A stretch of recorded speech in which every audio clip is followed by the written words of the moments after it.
भारत दुनिया की सबसे बड़ी युवा आबादी का देश है। सबसे बड़े टेक टैलेंट पूल का केंद्र है। सबसे बड़े टेक एनेबल्ड इकोसिस्टम का उदाहरण है। भारत नई टेक्नोलॉजी बनाता भी है और उसे अभूतपूर्व तेजी से अपनाता भी है। नई टेक्नोलॉजी के प्रति उत्सुक 140 करोड़ भारतीयों की ओर से मैं आप सभी heads of governments, global AI ecosystem के लीडर्स और इनोवेटर्स का इस समिट में स्वागत करता हूं। आपका आभार व्यक्त करता हूं। इस समिट का भारत में होना भारत के साथ ही पूरे ग्लोबल साउथ के लिए गर्व का विषय है। इस समिट में एआई जगत के हुज हू यहां पर मौजूद है। दुनिया के 100 से ज्यादा देशों का रिप्रेजेंटेशन, दुनिया के कोने कोने से यहां आए महानुभाव इसकी सफलता को नई ऊंचाई पर ले जा रहे हैं। इसमें यंग जनरेशन की जो उपस्थिति हमने देखी है वो एक नया विश्वास पैदा करती है। आमतौर पर नई टेक्नोलॉजी को लेकर कुछ लोगों में शुरुआती में संदेह होता है, लेकिन जिस तेजी और भरोसे के साथ दुनिया की युवा पीढ़ी एआई को स्वीकार कर रही है, उसकी ओनरशिप ले रही है, एआई का इस्तेमाल कर रही है, वो अभूतपूर्व है। यहां एआई समिट की एग्जीबिशन को लेकर भी बहुत उत्साह रहा है। खासकर यंग टैलेंट बहुत बड़ी संख्या में आया है। एग्रीकल्चर, सिक्योरिटी, दिव्यांगजनों की मदद, मल्टीलिंगुअल पॉपुलेशन की तमाम जरूरतों से जुड़े जो भी सॉल्यूशंस यहां प्रेजेंट किए गए हैं वो इस फील्ड में मेड इन इंडिया की ताकत और भारत की इनोवेटिव कैपेबिलिटीज का बहुत बड़ा उदाहरण है। साथियों, मानव इतिहास में हर कुछ शताब्दियों के बाद एक टर्निंग पॉइंट आता है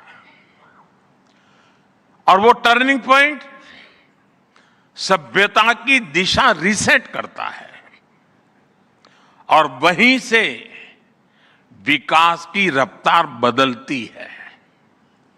सोचने, समझने और काम करने के पैराडाइम बदलते हैं।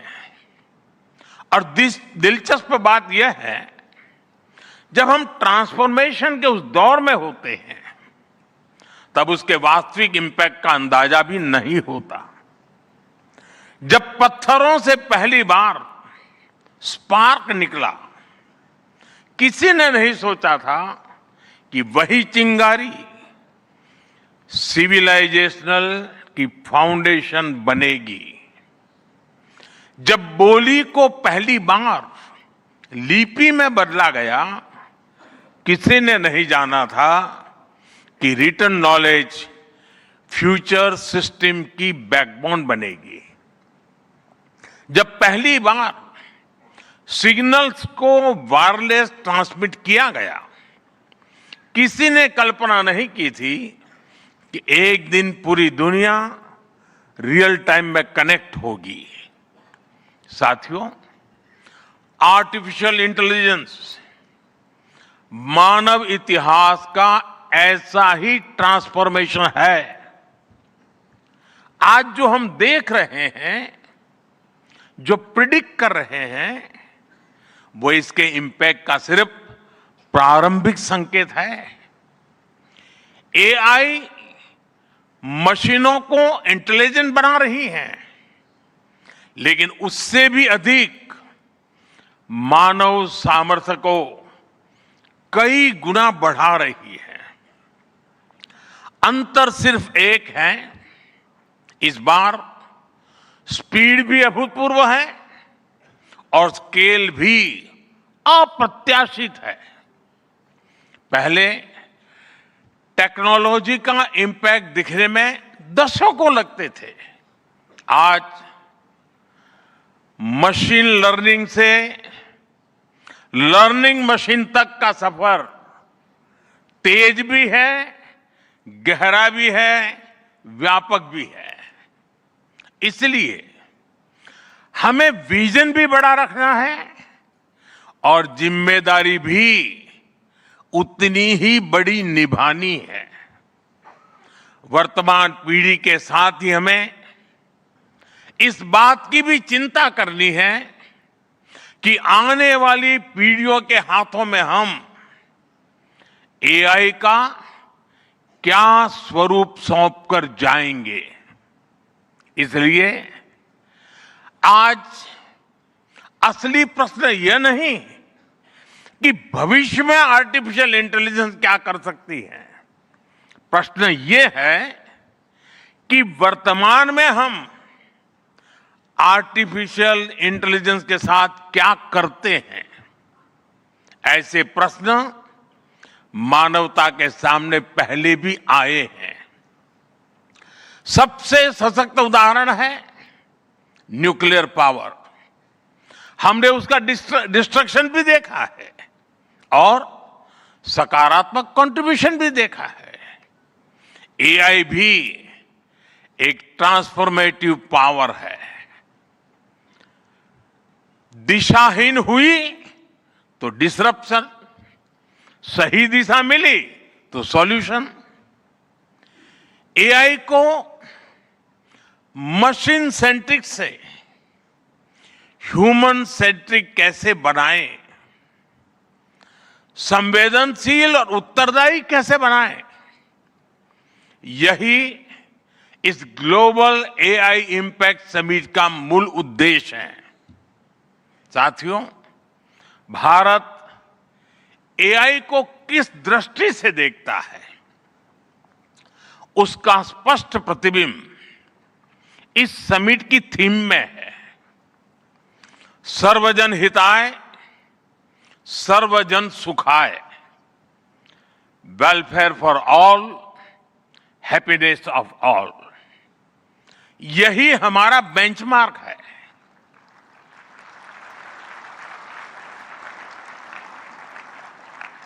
एआई के लिए इंसान सिर्फ डेटा पॉइंट न बन जाए, इंसान सिर्फ रॉ मटेरियल तक सीमित न रह जाए।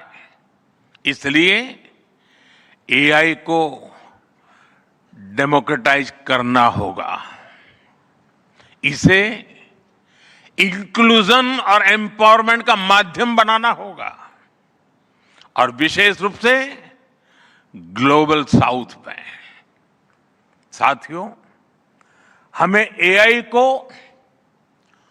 ओपन स्काई भी देना है और कमांड भी अपने हाथ में रखना है।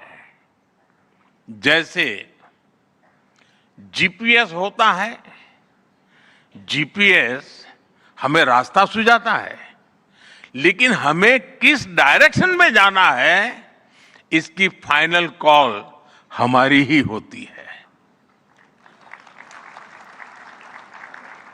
आज हम एआई को जिस दिशा में लेकर जाएंगे वैसा ही हमारा भविष्य तय होगा। साथियों, आज new Delhi AI impact summit में मैं एआई के लिए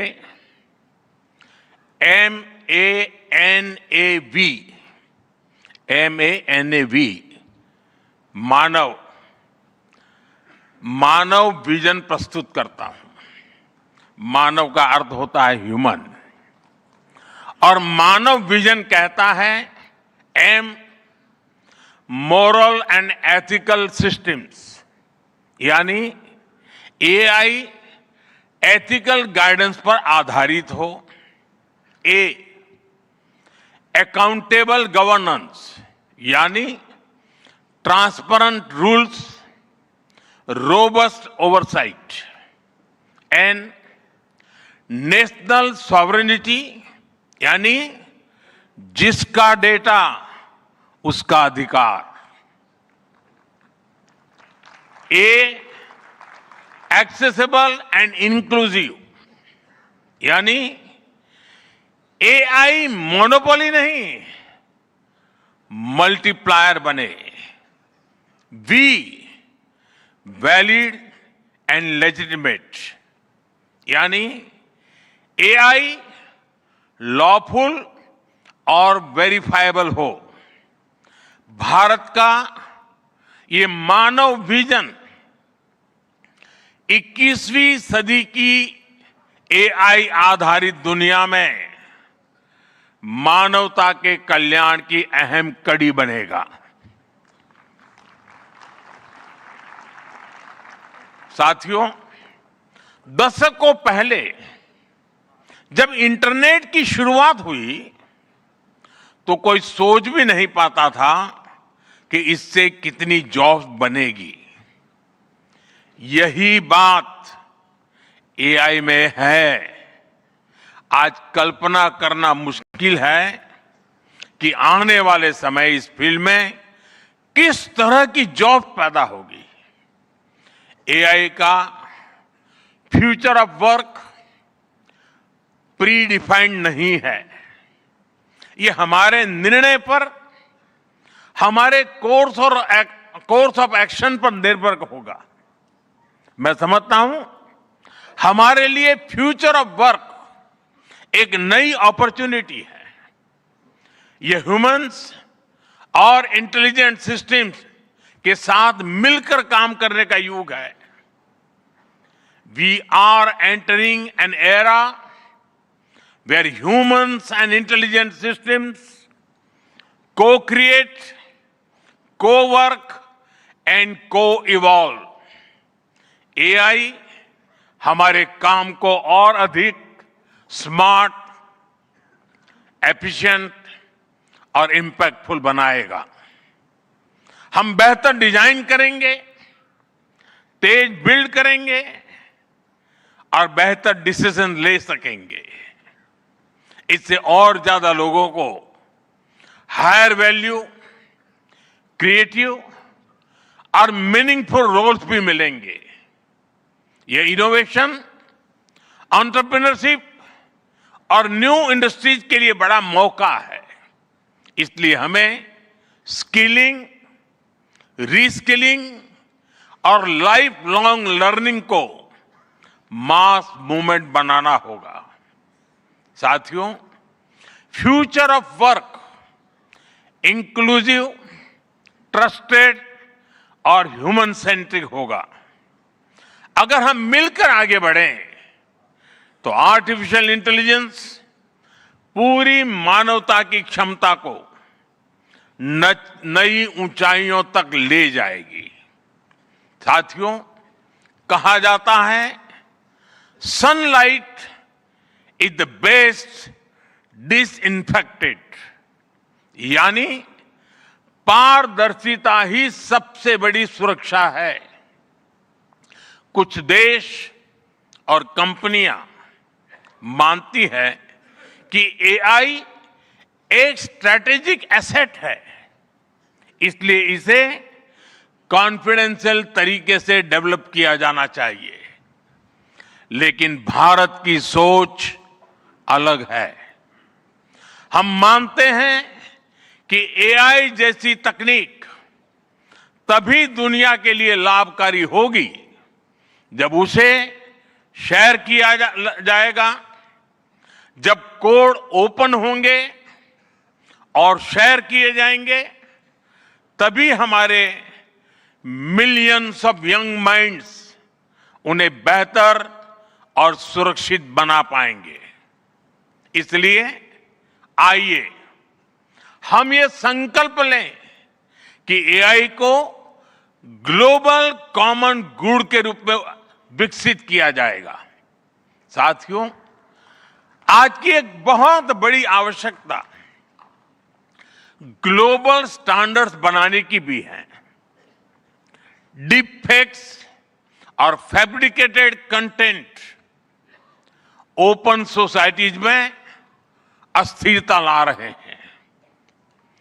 फिजिकल वर्ल्ड में हम फूड पर न्यूट्रिशन लेबल्स देखते हैं ताकि हमें पता हो कि हम क्या खा रहे हैं।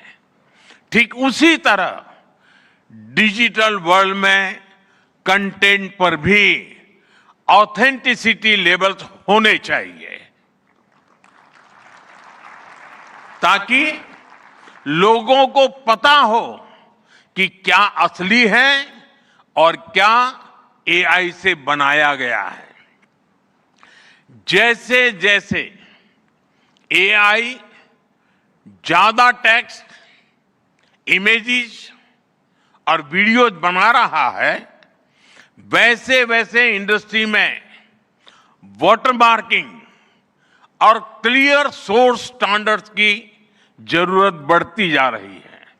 इसलिए ये जरूरी है कि ये विश्वास टेक्नोलॉजी में शुरू से बिल्ट इन हो। साथियों, हमें चिल्ड्रन सेफ्टी के प्रति और अधिक सजग होना होगा। जैसे स्कूल का सिलेबस क्यूरेटेड होता है, वैसे ही एआई स्पेस भी चाइल्ड सेफ और फैमिली गाइडेड होना चाहिए। फ्रेंड्स, आज दुनिया में दो तरह के लोग हैं। एक, जिन्हें एआई में भय दिखता है,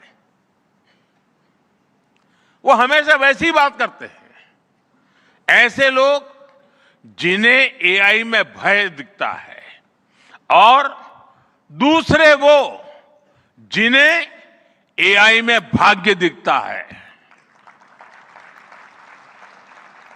और साथियों, मैं जिम्मेवारी के साथ कहता हूं, गर्व के साथ कहता हूं, हमें भय नहीं, भारत को एआई में भाग्य दिखता है, भारत को एआई में भविष्य दिखता है। हमारे पास टैलेंट भी है, एनर्जी कैपेसिटी भी है और पॉलिसी क्लैरिटी भी है। और मुझे आपको ये बताते हुए खुशी है कि इस समिट में 3 भारतीय कंपनियों ने अपने एआई मॉडल्स और एप्स लॉन्च किए हैं। ये मॉडल्स हमारे यूथ के टैलेंट को दिखाते हैं और भारत जो सॉल्यूशंस दे रहा है उसकी डेप्थ और डाइवर्सिटी का भी प्रतिबिंब है। साथियों, भारत सेमीकंडक्टर और चिप मेकिंग से लेकर क्वांटम कंप्यूटिंग तक एक रिजिलिएंट इकोसिस्टम बना रहा है। सिक्योर डेटा सेंटर्स, मजबूत IT backbone, dynamic startup ecosystem Bharat को एफोर्डेबल, स्केलेबल और सिक्योर एआई सॉल्यूशंस का नेचुरल हब बनाते हैं। भारत के पास डाइवर्सिटी भी है, डेमोग्राफी भी है और डेमोक्रेसी भी है। जो एआई मॉडल भारत में सक्सीड करता है, वो ग्लोबली डिप्लॉय हो सकता है। इसलिए मैं आप सभी को आमंत्रित करता हूं, design and develop in India, deliver to the world, deliver to humanity. एक बार फिर